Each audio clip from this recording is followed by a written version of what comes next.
Hi, and welcome to the Evolve CEO podcast. I'm your host, Greg Gillies, and this podcast is designed for high-achieving CEOs, business founders, and entrepreneurs who are looking for ways to expand beyond their business accomplishments, their life, and their relationships. We will be taking a deep dive into all topics relating to success, love, and happiness, and we will be talking a lot around healing, alignment, and manifestation, which is the key to actualizing ourselves and reaching our highest potential. Look forward to you tuning in to this week's episode. Hi, and welcome back to the Evolve CEO podcast. Today's podcast is going to be an extremely important one, and that is around stress and burnout. But more importantly, how we have seen across the world that burnout has been normalized, and the levels of stress that so many people are under, especially high-level business leaders, CEOs, and executives, that the normalization of this has a cascading effect. So we're going to be talking about stress and burnout, normalizing burnout, but the truth behind burnout. And the truth behind it is actually mental, physical, and spiritual dysfunction. So we're going to be talking about all those levels of ourselves because we're multidimensional beings. We're going to be talking about how it affects the mind, the body, our energy, and our spiritual connection. We're also going to talk about how stress and burnout affects so many business leaders in their relationships and their home life. And then we're going to be talking about how stress and burnout affects their business, their performance, their leadership, and their connection in the business arena. So we're going to start with the mental, physical, and spiritual.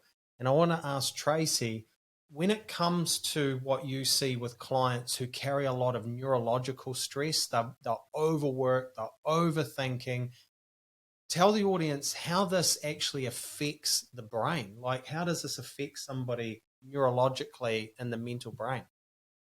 I just see it time and time again when people are just holding so much stress, then affects the whole functioning of their whole physical body and their health. So when you've got things like your brain actually, so sometimes we talk, don't we, Greg, and people think we're talking about people just having a good mindset and a good outlook and having good thought patterns, but we're not even talking about that.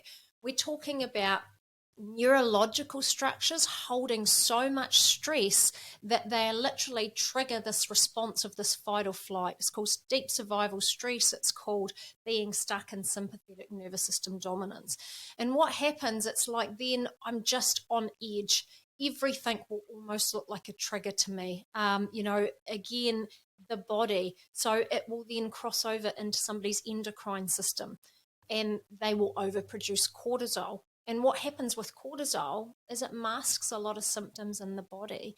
People think they're doing well under stress, but they don't realize how much of a toll that the stress is taking or how dysfunctional their actual body or structures have become until it's down that path of that burnout stage.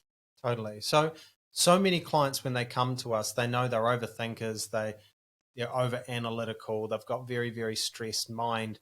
And like Tracey said, so many people talk about it's just having positive thoughts or it's having a good mindset.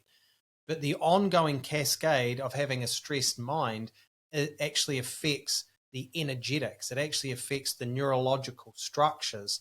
And when they're affected at that level, no amount of positive thinking is just going to readjust that. You would need to take a lot of time off work. You'd need to do a lot of deep therapy and meditation to readjust and realign those brain structures. It's like somebody's whole central nervous system is inflamed. So again, it's like if I'm stuck in that state, I can't re-regulate myself. Even if I went home to my family after a busy day, I'm still stuck in this state that I will trigger easily or snap or get worked up over little things, because it's not really the little things. It's the fact that I'm stuck in this deep, deep state of stress.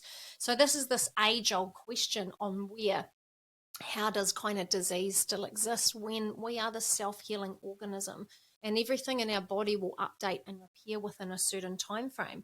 But what happens by holding so much stress neurologically, we actually lose the ability to go between these two states that we are meant to function in. So we're meant to be in our sympathetic nervous system when we're busy and we're going about our day. And then when we sort of stop and we're resting, we go into something called our parasympathetic nervous system. And that's the only place the body can heal and repair from. But people that are holding this much stress, it's like they become out of balance and they actually lose the ability to cross into the other, that restful place or the regeneration place. So people, it's like they're just, I don't know what I want to say. It's like they're walking, a plank, or just they're almost going to fall into this big burnout pit. And I think, as we said before, Greg, people are just normalizing it. We've got these signs and we've got these symptoms that our body's showing us, and yet we just want to brush it to the side because we're too busy for that. Now, there's obviously a lot of conflict in that, right? So, like we said, we work with a lot of high-level business leaders, business owners, and executives, and they've got a lot of pressure and demands. They've got a lot of responsibility. They've got big companies to run. They've got people to lead, and they always want to be the best version of themselves as the leader so that they can show up. So they're typically putting their mind and their body through so much stress that they are masking it so that they can be the leader that they want to be perceived. And then their way of winding down, they might be using things like alcohol, or even using their phone when they're at home or night in their downtime, or they're still on screens.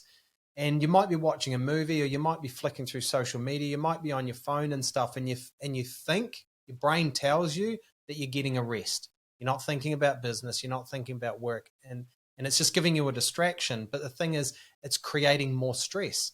It's because the amount of information, the light, the stimulation, and everything that is coming from all of this.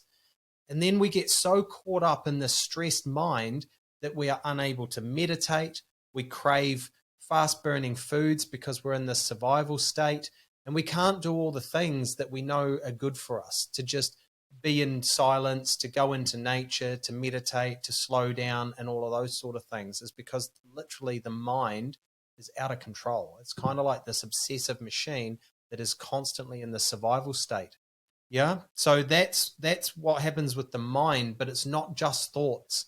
This is a neurological dysfunction that is causing people to get stuck in these traps. And then this neurological dysfunction controls the autonomic nervous system, as Tracey was talking about, and the central nervous system in the body, and puts our whole body out of balance. It puts our energy out of balance is because we're in this survival state. We're not sleeping properly. We're not accessing our parasympathetic nervous system. So the body's not healing and regenerating. And then for a lot of high-level business leaders and executives and so forth, they might go, I just need a holiday. Yeah, just need a holiday. And then they go on a holiday and they usually get sick, or they crash and burn because their whole mind and body is wanting to just catch up. It wants to just kind of heal and repair. But it's not enough. That's actually a good sign. It is a good sign. People will often go on holiday and they end up feeling more tired, or they end up getting sick. And that is a sign of adrenal dysfunction. Because as I said before, when we're stuck in this deep state of stress, we overproduce cortisol, and cortisol will mask all of these symptoms. We don't even realize kind of what state we're really in. And so when we actually stop and we go to rest, it's the body's way of being able to heal by doing that, if we get sick, a healing crisis. But there's different stages to adrenal dysfunction. And the first stage is fatigue. And it actually feels like a worse place to be because we're tired. Our body signals us and says, hey, I'm tired. You've kind of been working too hard. We need a break. But when I push over and I don't listen to that, it goes into that place of adrenal exhaustion. And again, the overproduction of cortisol will make us feel like we're doing a better job, that we're actually handling things, but we're actually not. It's like a false energy. Yeah. And as you were talking about before, even metabolism, I know I see a lot of clients and they're working so hard on their physical health in all areas, but their body's not responding. And maybe they've got more intolerances,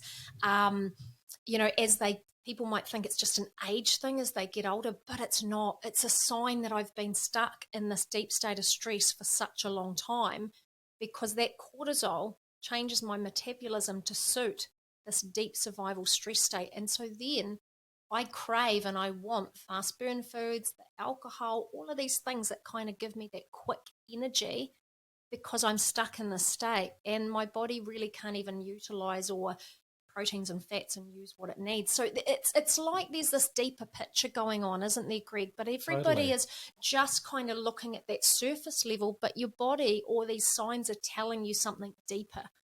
And then this mind body dysfunction. So your mind is stressed, it's triggering the autonomic nervous system, it's triggering the sympathetic nervous system. The body just starts to become out of balance, and it becomes out of balance energetically.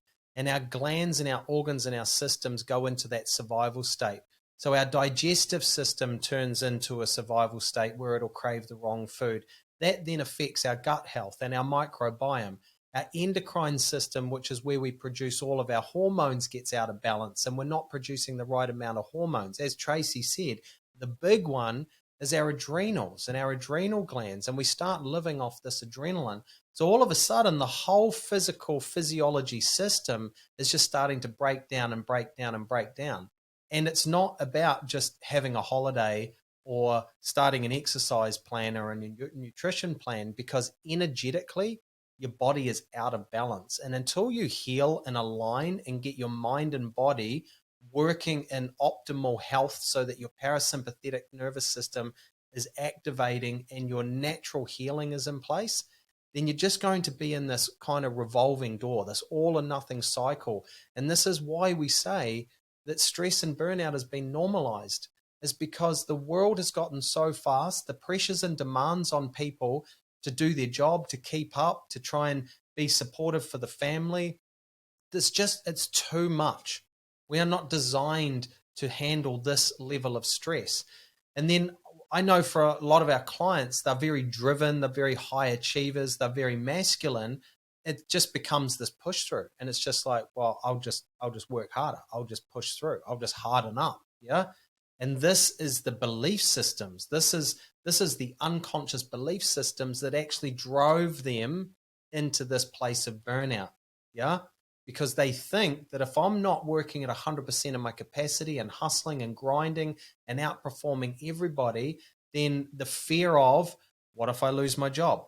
What if I lose my money? What if I lose this? What if I lose that? Becomes the trigger that keeps them in these cycles.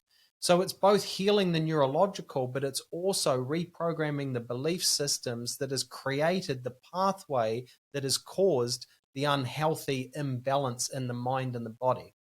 So that's the mind and the body. And we can go so much deeper into this because it is very much energetic. It's at a DNA level, it's a cellular level. There is so much to healing that you need to understand to get yourself out of these kind of fight or flight, this adrenal exhaustion, which is you're just teetering on this burnout stage. But once upon a time, like I find lots of clients, they would have handled that pressure better. But it almost becomes like this bucket and it's filling up. And then there's this tipping point and they kind of can't handle that anymore.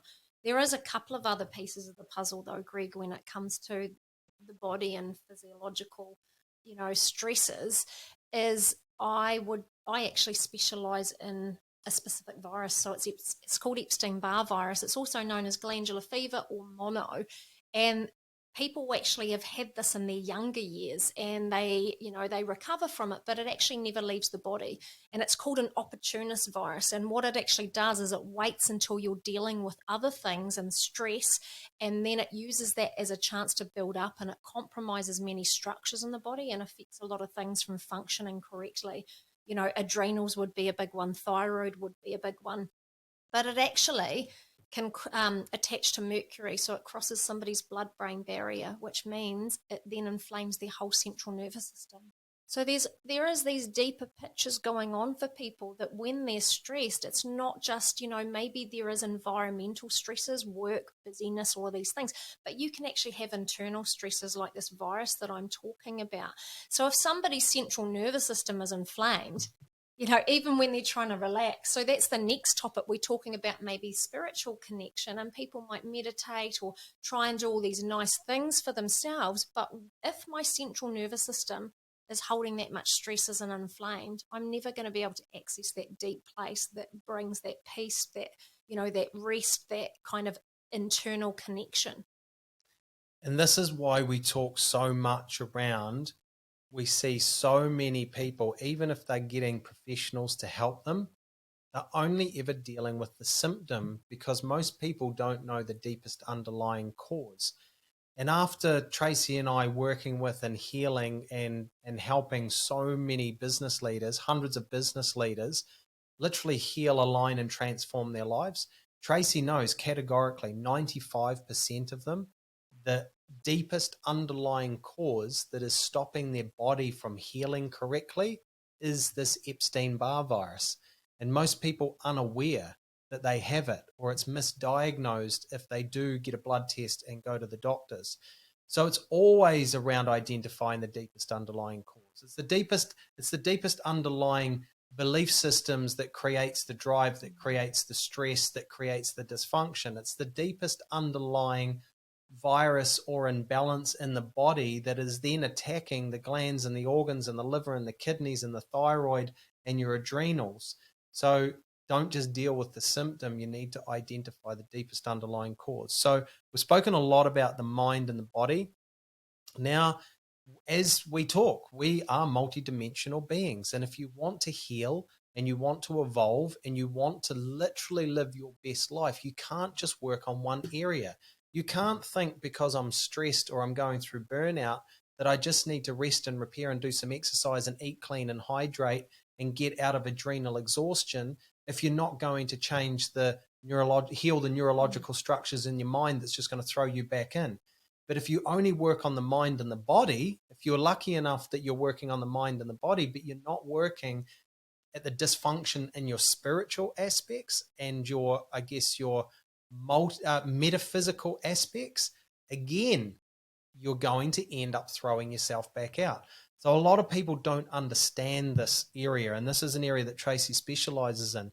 So share with people how they create disconnection and dysfunction in their spiritual field and a metaphysical field that also ties into ill health, stress, burnout, and the like.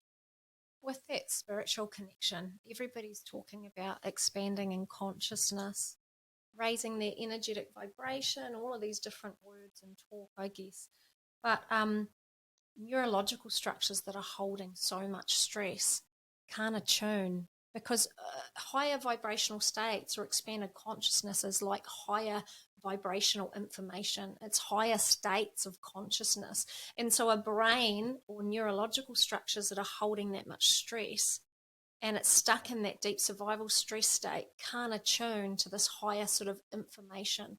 So the spiritual holds this template for the physical, and the more that we're connected to these aspects of ourselves, the more that shows up in our physical health. It's also like who we really are. So Greg's talking about healing beliefs and things like that. The reason why you need to heal beliefs is, you can be under a lot of pressure and stress, but it's also like we've created all of these beliefs, and a lot of them aren't even correct, or they're real, they cause a lot of stress. So it would be, it's like reconnecting with the truth of who I really am. It's like removing all of these old kind of beliefs or, restricted ways of believing about yourself. But what the amygdala does is like it will look at a situation and it will automatically pull information from your memory. So the hippocampus, and, your memory's formed via heightened emotional states. So either something, that was really great or something that's really negative. But a lot of these beliefs we create through childhood, and we have these beliefs about ourselves, and we don't have that much power as a child. Things feel scary for us, or they feel a bit big. And we can move into adulthood and we can still carry these beliefs about a situation, and without realizing it, they can create this stress state within us, like it just almost triggers a fight or flight response, even though we're an adult. So again, doing the healing, it's like I'm clearing away all these trigger points for continually going into this state of deep survival stress. And I'm attuning to this higher aspect of myself, the one that knows exactly what is right for me, the one that doesn't hold all those limitations of the mind, the one that is almost like, I don't know what I want to say, like timeless, seamless. What are the words people would use for that spiritual connection? It holds more knowing and that really like deep wisdom that doesn't just come from a mind that is worried it's going to lose everything.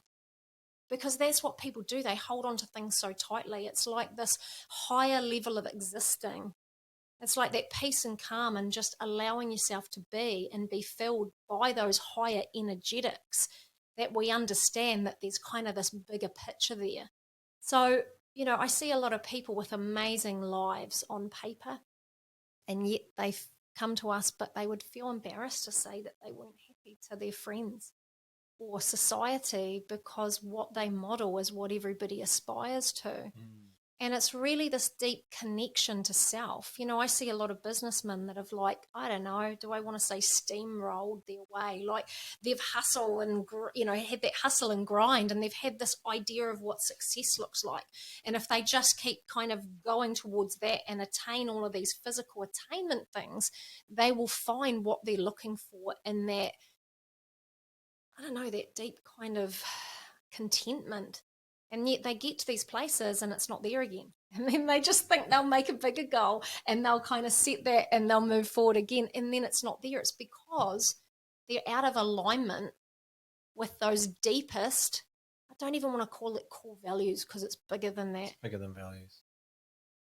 But when truth. that truth and that spiritual connection lines up with your values and what's actually right and what you want to create, and you're actually kind of showing up from that place in the world, that's when life gets really great, doesn't it?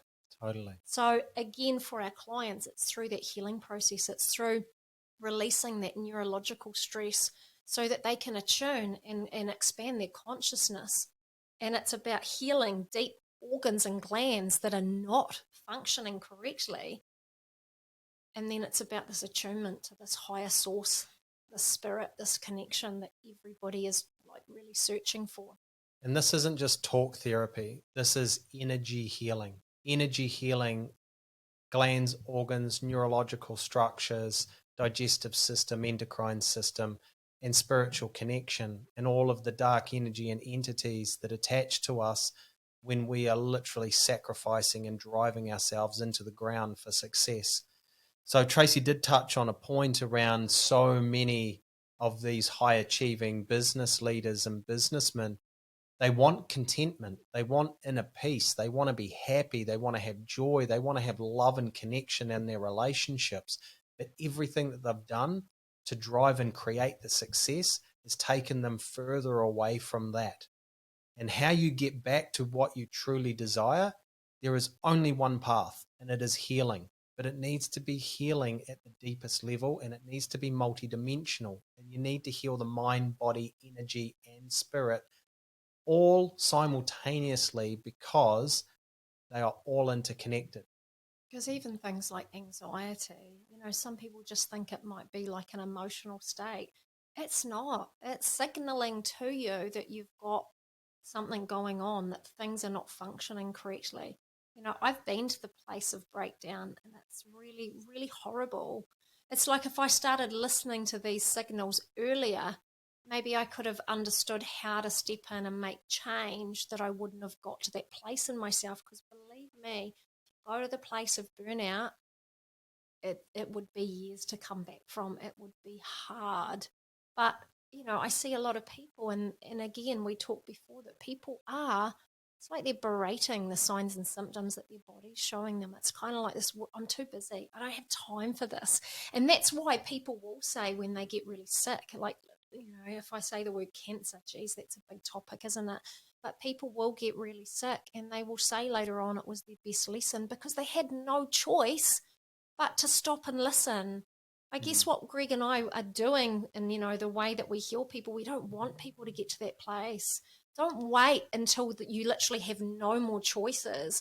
Like if there's these things that are showing up in your life now, take note of, where you're at, how you're feeling. I see a lot of people as well that I feel like we're just treating ourselves so robotically. and as if we're not even human. And I think you just can't live like that. Even obligations. I know some people are so caught up in the day to day and the busyness and commitments and business and all of these things, but there's always some small choices that you can maybe say no or take away, or look at how to maybe put more things in your life that actually support you than take away. Now let's talk about how your stress and your burnout and this overdrive and this imbalance affects your relationships. So many businessmen, business leaders, when they come home into their home environment, they are so overstimulated with what's going on in the business environment, and their brains are literally in a place of problem solving, that all they can do is solve a problem because they can't take on any more chunks of information.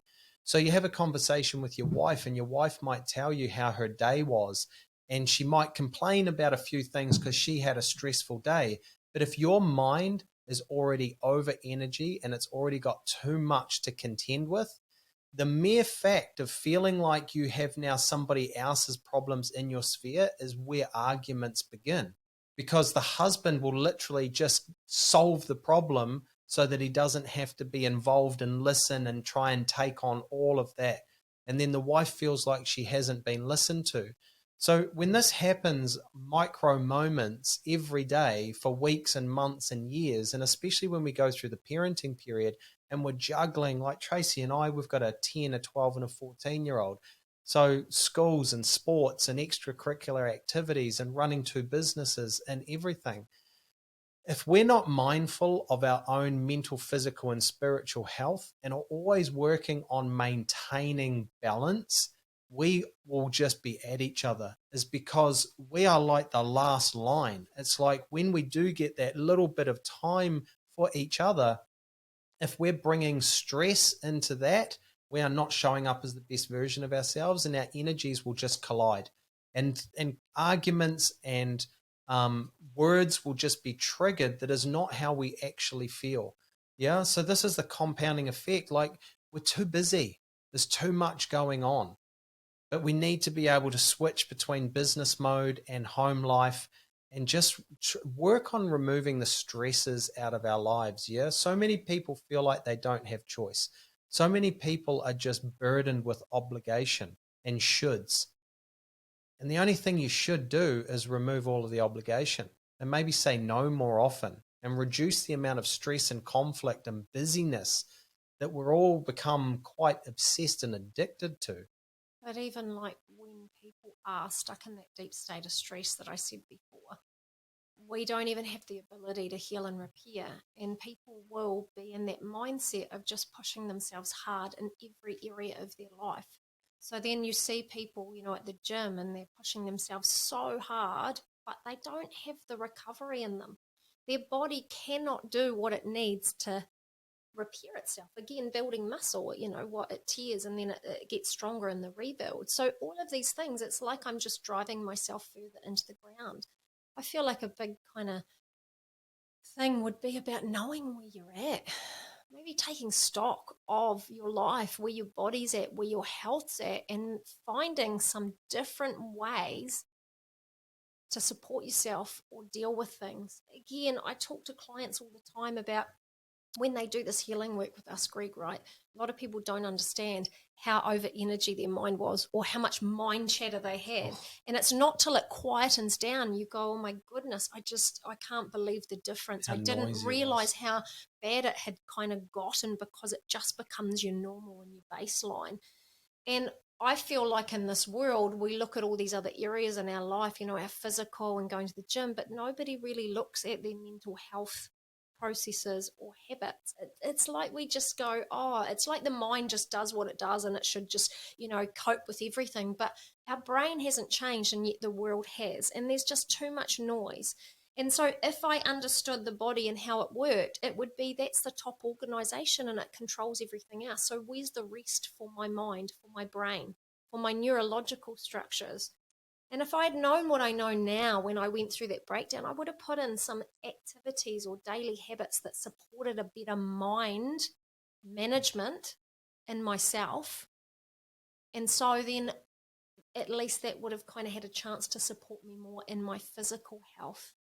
Because a lot of people don't actually even question their life, do they, Greg? They just make this plan And they don't just drive the deviate from plan. it. And, again, it's like looking at my life and what I've created, and does it serve me? Is it not serving me? Can I make some changes? Like, honestly, looking at all of the areas. And then we believe that life's meant to be tough and we just need to harden up and push through and outperform and out hustle and out grind until it wears us down, that we hit that brick wall and we're forced to make change. And the sad reality is most people hit the brick wall and are forced to make change. And that brick wall is usually they lose their business and finances, they lose their wife or their partner and they go through a messy divorce, or they lose their health and they end up with illness and disease. It could be a heart attack, it could be cancer, it could be anything. Yeah. And as Tracey said, don't get to that point. See the signs and the symptoms and get the healing done so you don't get to that point, so that you can have an abundance of success, love, and happiness in every area of your life. Now, because every area of our life is interconnected, you can't just work on one level. So we've spoken a lot around how stress leads to burnout and leads to dysfunction in the mind, the body, the energy, and our spiritual connection. But that then has a flow-on effect. When we're not being the best version of ourselves as a multidimensional being, has a flow-on effect into our relationships, into our marriage, how we show up as a parent and a role model. But the other big one, especially for our clients who are high-level business leaders, CEOs and businessmen, it's when they're not performing in business that actually creates this never-ending circle, is because that creates more stress and more fear around their performance and around whether they're going to be successful and around money and cash flow and finances and am I good enough and am I going to get a promotion or am I going to get demoted, or is this new breed of entrepreneurs coming up in business and in corporate going to take my position? So if you're exhausted and you're fatigued and you're stressed and you're constantly just trying to make out that everything's good, but you've got these thoughts and these worries in your mind in business or in corporate, that the fear and the worry of not being at your highest performance, not being the best leader, your energy is really low and you're not even showing up. You can tell that you're not the best version of yourself. It's kind of like you've lost your mojo. This is where you end up in this never-ending loop. This is why so many leaders burn out. So statistically, there's a lot of statistics out there, but statistically, I read a few. 83% of CEOs and business executives will have to have time off work for stress, burnout, or mental health related issues. That is astronomical. But people will mask and pretend there's nothing wrong until they're forced to have the time off, is because we don't, as a leader, we don't want to show weakness or we can't do our job in case they replace us. And what would happen if they replaced us? Then we could lose that salary, and we're responsible for all of these overheads and the cost of living and our mortgage and our cars and everything with our family. So it's a trap, and it's a trap that a lot of high achievers get stuck into. And that's why it's such a big conversation, and that's why it's been normalized, is because people don't want to admit when they're struggling. They don't want to admit when they're not operating at their best. But you need to understand it is a byproduct of you just striving and pushing and just being out of balance and over energy in certain areas of your life. So it's a huge topic. It's multifaceted. But again, every time we do a podcast, we have to talk about all areas of life. It's because they're all interconnected. You can't just work in one area and think that everything else is going to change. So many people think if you just work on your mindset, your whole life will change. Well, it will support you and you might think differently and make better choices. But if you continue on the same path, you'll be spiritually disconnected. You'll be living in a deep state of survival stress. You'll be running on adrenaline. You'll be in conflict in your relationships. Your marriage might be on the rocks, and you're definitely not going to be performing at your highest level and your highest potential in business and in corporate. So you'll just fake it till you make it. And then you'll just stay in this cycle until something gives. And sometimes all of that is just more information and noise in the brain. You used to be on that wheel of just constantly the next thing, what's the next lot of information.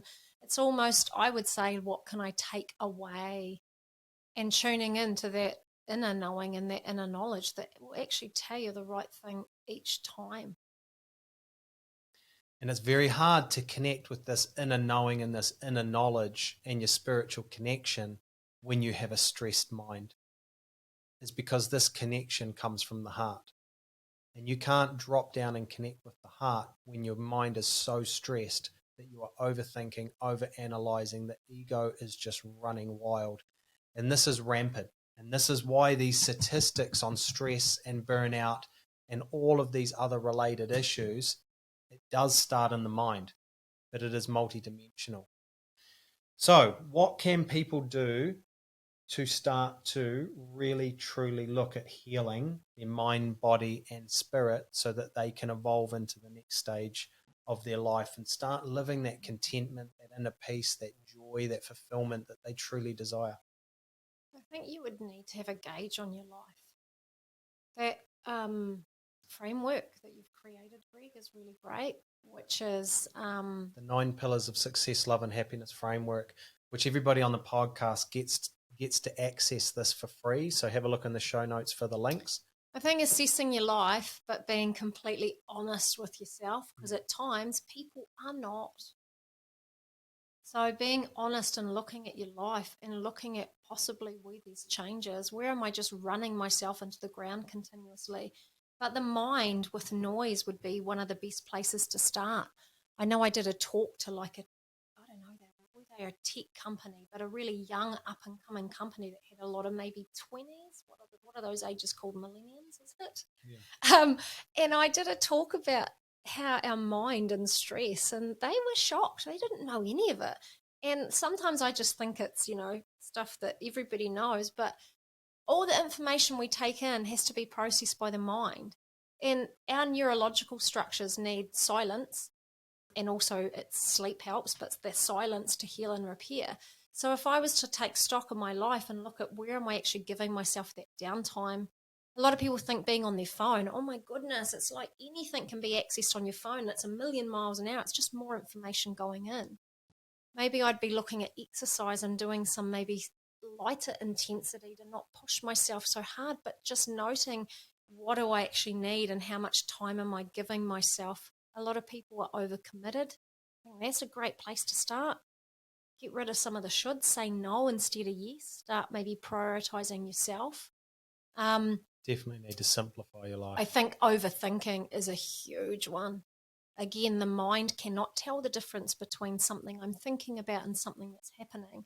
So if I was thinking about work 24/7, it's like I'm just constantly working. It's being proactive about what states I'm creating in my own mind. I think for us, we teach a lot of our clients as well about having that real cutoff. Like when I'm working, I'm working. Definitely, I'm not saying don't go for more, show up. But when I'm not working, where do I create that space to go, okay, I'm just now going to put this down? I think a good strategy and tool, Greg, is writing things down. Totally. Our mind always wants to protect us and keep us safe, would want to remind us all the time. So if I've got stuff about work that I'm kind of worrying about, if I write it down, it's like I'm saying to my mind, hey, you can take that. I don't have to worry about that now. I'll come back to it later. I'll read it tomorrow. We have a lot of clients that they do a journaling technique where they might write down all what they're worried about with work and they put it to the side so then they can kind of have that free time, and it leads them into having a good night and maybe their morning routine of actually giving themselves that exercise time, that no phone connection time, that reconnection space, and then they can come back to this list of work. I think we've got to take responsibility for what we're creating and what's showing up in our life, and that includes our mind would be a big, big one for the topic of stress and burnout, the top priority one. Totally. So you're about to listen to the show notes at the end of this podcast, which will direct you to the life assessment, the 9 pillars of success, love and happiness life assessment. If this podcast really resonated and you know that you carry far too much stress and you have for a long, long time, and you're worried about going into adrenal exhaustion or even burnout, what you need to do is take a massive step back and really assess your whole life, because you'll see that your stress is coming from just a couple of areas of life and maybe the fear of not performing at the level that you want to. So I encourage you, it's free. Download it. I've done a video walkthrough. It's like a coaching session with me, and do the life assessment and see what comes up. And if you want to share that with me, feel free to just email it across for some more information. So that's enough for today. We're going to be talking about this topic a lot because it really is the true underlying cause, everything that we spoke about today, that is holding people back from actually being the best version of themselves. So it's a really important topic. It's the key to the Evolve CEO process and podcast. We look forward to sharing more, and we'll see you in the next episode. Thank you for tuning in to this week's episode of the Evolve CEO podcast. If you value the information that is in our podcast, please like, subscribe, and add a review to our podcast page, because it'll help us understand the value that you are receiving, and more importantly, spread the world of this podcast. Also share it with your friends and your family. Now, every listener of our podcast gets a free gift from us, and this is our 9 Pillars of Success, Love and Happiness life assessment. This is the exact same life assessment that our high-level clients, which are CEOs and business leaders, go through on an annual basis so that they can assess and reflect the past 12 months of their life and then plan their desired outcome for the next 12 months of their life. And this is our gift to you for listening in. So please follow the links below, and you'll find the link to the assessment page. You'll also find Tracey and my social media links. We would love for you to connect with us on our social media channels, follow our additional content on there, as we want to provide as much value as we can in the event of helping you create more success, love, and happiness in your life. Thank you, and we'll see you in the next episode.